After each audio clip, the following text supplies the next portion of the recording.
बिस्मिल्लाहिर्रहमानिर्रहीम जी, अस्सलाम वालेकुम। मैं हूं मारी अली, आप देख रहे हैं मेरा चैनल। 700 इंसान जिंदा बच सकते थे, 700 कीमती जानों को बचाया जा सकता था। कश्ती को समंदर में रोककर आखिर क्यों डुबोया गया? सबको मार दो, जिंदा बच जाने वालों के कयामत खेज इंकशाफात।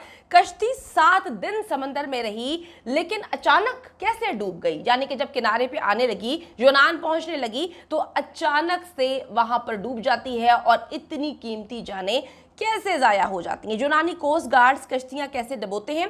पुलिस जिंदा बच जाने वालों से सहाफियों को क्यों नहीं मिलने दे रही? सहाफियों को क्यों डराया धमकाया जा रहा है? सहाफियों को क्यों बोला जा रहा है कि अगर आपने इस बारे में रिपोर्टिंग की तो आपका जो है वो पासपोर्ट कैंसिल कर दिया जाएगा?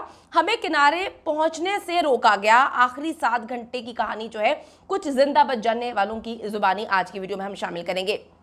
जैसे जैसे यूनानी की जो कश्ती हादसा है, इसकी तफसीलात सामने आ रही हैं, ऐसे होशरुबा इंकशाफात हो रहे हैं कि पता चलता है कि जो लोग बेचारे अपने मुल्क को छोड़ के, यानी कि पाकिस्तान से बहुत बड़ी तादाद में लोग वहाँ पर गए थे, वो जाते हैं, उनकी ज़िंदगी की कीमत ना पाकिस्तान में है ना ही पाकिस्तान से बाहर है। यानी कि जब अपने मुल्क के लोग उनकी ज़िंदगी की कीमत नहीं, उसका एहसास नहीं करते, तो बाहर जाने वालों को क्या लेना देना? उनको क्या, उनके ऊपर तो बोझ ही बनेंगे ना। तो किस तरह से उनको मार दिया जाता है?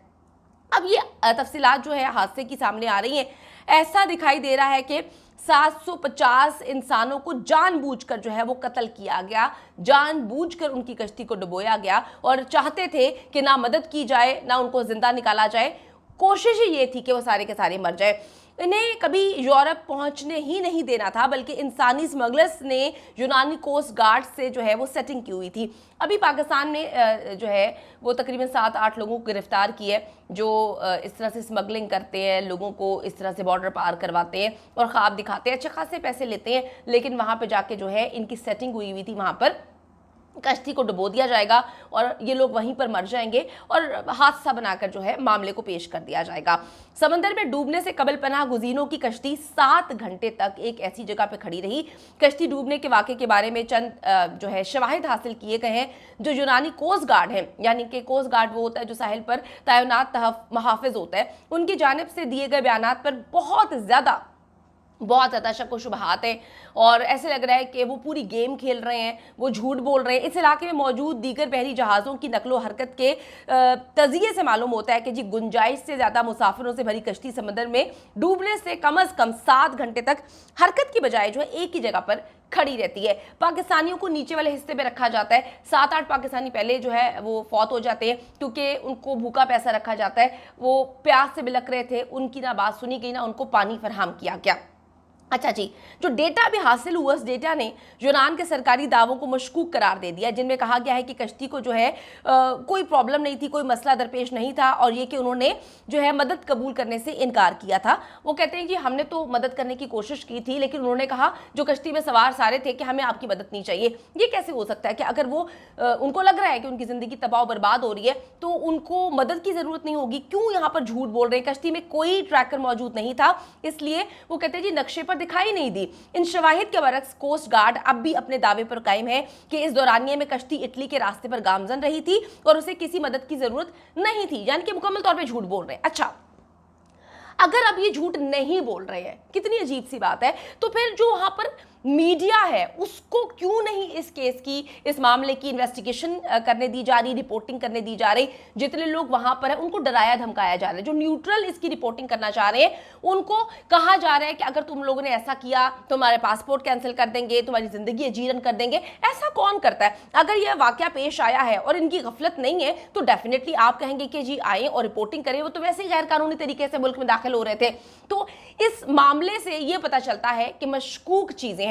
काफी दिन तक पाकिस्तान के वजीर आजम साहब जो है शहबाज शरीफ साहब, उन्होंने इसका नोटिस ही नहीं लिया, यानी कि उनको अक्सर पता नहीं होता कि मुल्क के अंदर क्या हो रहा है। तो उनके लिए ये जानना और उन तक ये खबर पहुंचना और उसके बाद उनके ऑफिस से कोई भी चीज़, कोई दुख भरे अल्फाज रिलीज होना आना, वो बड़ी देर लग जाती है, बड़े टाइम लग गया। उन्होंने कहा कि जी हम शोक का ऐलान करते हैं और शोक का ऐलान कर दिया गया। ठीक है, बात यह है कि आप इसको जानने की कोशिश क्यों नहीं कर रहे कि वहां पर एग्जैक्ट मामला क्या हुआ था? अगर हम भीख मांगने से हमें फुर्सत मिल गई है, क्योंकि अक्सर कहते हैं हमारे वजीर आजम, बेगर्स आर नॉट चूजर्स।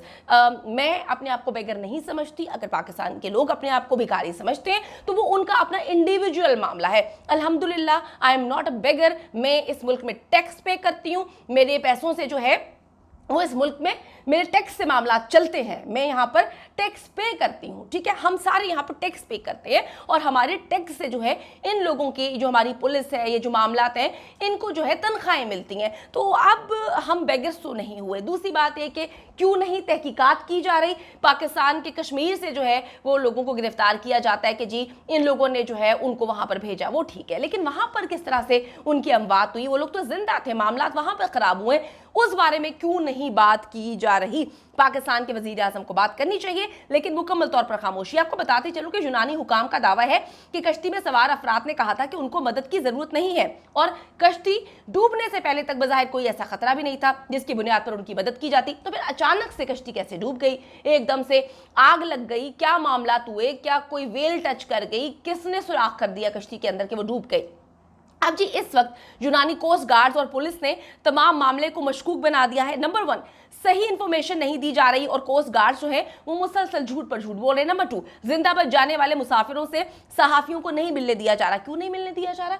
आप देखें ना, आप उनको मिलने दें ताकि वो बताएं कि एग्जैक्टली क्या हुआ है। इनकी कोशिश थी कि सब लोग मर जाएं, लेकिन चंद लोग बच गए, जो इनके जो है इनके लिए बड़ी मशकूक चीज़ है, क्योंकि इनको लग रहा था कि कोई भी बचेगा नहीं।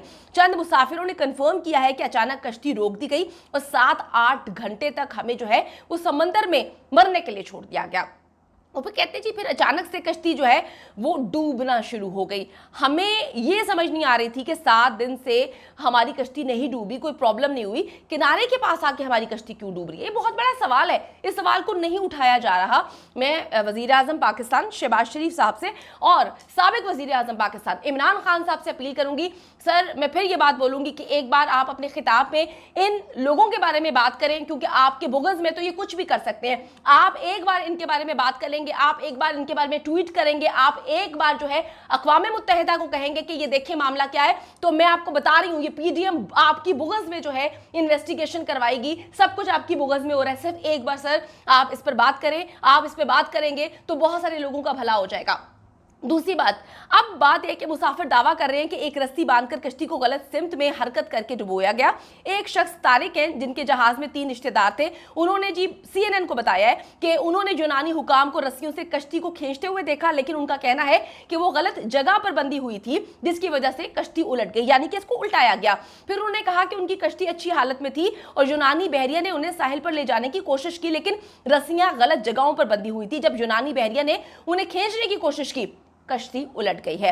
कुछ का यह भी कहना है कि कश्ती में सुराख किया गया, बाद में किया गया और जिसकी वजह से वो डूब गई। यूनानी कोस्ट गार्ड्स जो है वो मुतजाद बयान दे रहे हैं, इससे साबित होता है कि दाल में कुछ नहीं, सारी दाल निकाली है। अक़वाम मुत्तहिदा ने जो मुतालबा किया है कि सानहे से निपटने के लिए यूनान के किए जाने वाले इक़दाम पर तहकीकात की जाए और ये भी जाना जाए कि कश्ती डूबने से कबल ही जो है बचाव की कोशिश क्यों नहीं की गई, क्यों इक़दाम क्यों नहीं किए गए कि उन इंसानों को बचाया जा सके। आपको बताती चलूँ कि इस कश्ती पर सवार बचाए गए 104 अफराद में से पाकिस्तानी जो है वो 12 शहरी हैं और इन खदशात का इजहार किया जा रहा है कि दर्जनों की तादाद में पाकिस्तानी इस वक्त जो है वो लापता है। यूनान में हुकाम ने अब तक समंदर से सिर्फ और सिर्फ 70 लाशें निकाली हैं जिनकी शनाख्त अभी तक नहीं हो सकी है। अल्लाह ताला जी हम सबको अपने हिफ्ज़ मान में रखे, इस मामले की तहकीकात करें ताकि आगे आने वाले लोग जो है वो बच सकें और जो इनके साथ हुआ है वो किसी और के साथ ना हो पाए।